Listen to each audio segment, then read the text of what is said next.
பங்குனி உத்திர அன்னைக்கு எப்படி விரதம் இருக்கிறது அப்படிங்கிறத பார்க்கலாம். ஏப்ரல் 1ஆம் தேதி அதிகாலையிலே எந்திரிச்சு குளிச்சுட்டு சுவாமி படங்களுக்கு அழகா பூக்களால அலங்காரம் பண்ணிருங்க. முருகப்பெருமானுக்கு செவ்வரளி கிடைச்சா சாத்துங்க. ரொம்ப ரொம்ப விசேஷமானது.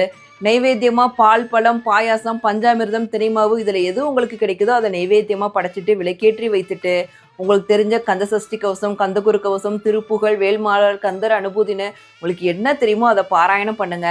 இல்லை எங்களுக்கு இதில் எதுவுமே படிக்க தெரியாது அப்படின்னா ஓம் சரவண பவாய நமக அப்படிங்கிற மந்திரத்தை 108 தடவை முருகப்பெருமானுக்கு முன்னாடி உட்கார்ந்து மனசார உச்சரிங்க.